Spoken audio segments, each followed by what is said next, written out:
Thank you, Mr. President. Thank you, members. Mr. President and members, just so we're clear about this bill, this is a lights-on bill, and it falls very, very short of the potential and the aspirations that we have what we had going into this session and that we have as a state.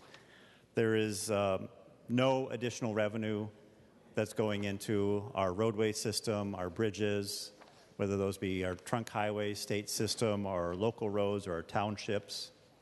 And we're actually asking the Metropolitan Council, Metro Transit System, to endure a second biennium of deficits. We are able to deliver on a one-time basis an increase in general funds in the first part of the coming biennium for metro mobility, but then we're kind of betting on the come and hoping there's an excess in forecasted revenue so we can get a little bit of additional dollars to metro mobility for our growing senior and disabilities population in the metropolitan area. Members, we've heard it before. We have the 5th largest roadway system in the country. And we're just kind of average in the population size of our economy and the size of our state. So that's great. We have a fantastic roadway system. But it's aging. It's old. It's 50 years old. It's crumbling. It's falling apart. Just on our trunk highway system, we have a $600 million per year shortfall. We put some general fund dollars into the trunk highway system, the highway user tax distribution fund system last year, and that doesn't even keep up with our basic maintenance needs. So before we run around and get excited about that, just understand that's about 12% of the forecasted need just to keep up with our roadway system. Meanwhile, Minnesotans are bleeding dollars in sitting in traffic jams, in paying extra fuel costs, in car repairs from our aging roadway system. Our businesses are paying what they call the congestion tax because their goods and their services are stymied in traffic. People can't get to jobs where they need to go. We're not attracting the emerging workforce of the future to Minnesota.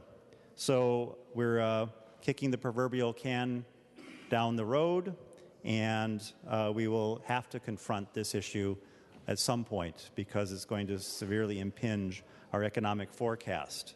American Society of Civil Engineers has graded Minnesota roads a D+, bridges a C, and transit a C-. So members, I'm disappointed. This is a lights-on bill.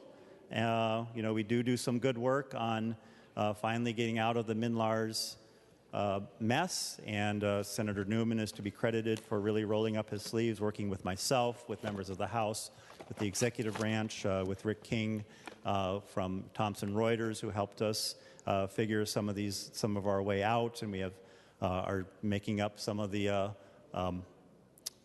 costs that the deputy registrars had to endure as Minlar's ran into its trouble as it was rolled out.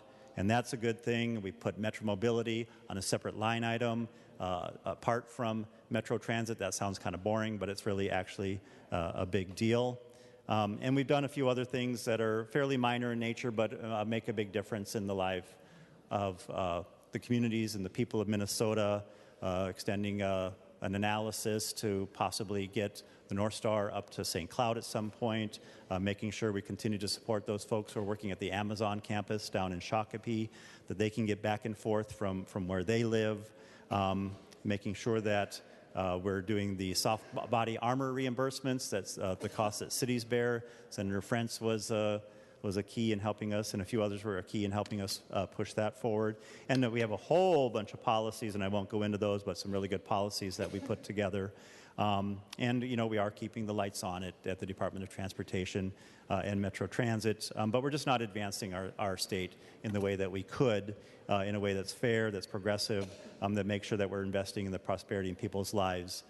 To the several issues that fell on the floor, those are regrettable, making sure that we're looking at the environmental consequence and impact of our transportation system, making sure that the cleanest buses, as we deploy those, are deployed to those areas where low-income and communities of color experience high rates of asthma. That was rejected out of hand. Looking at our bicycle infrastructure and doing some of the routes and planning work, that was eliminated.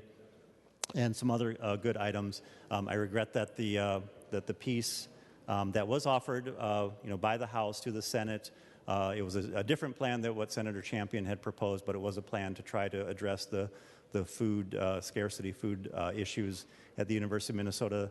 That was rejected. I don't believe that is a cost-free item. It is a low-cost item. It came with some dollars. It was rejected, but I do know that the agency really does want to work on that issue and try to solve that problem. It's going to have to come with some dollars. It's not cost-free, but in my conversations with Metro Transit, I know that they identify this as an issue and want to get to work on it. Mr. Chair, Mr. President, and members, Senator Newman, I look forward to continuing to work on this because we can't forever duck our responsibility. This is a core issue. It's called for in the Constitution, providing basic transportation, mobility services, taking care of our roads, taking care of our transit.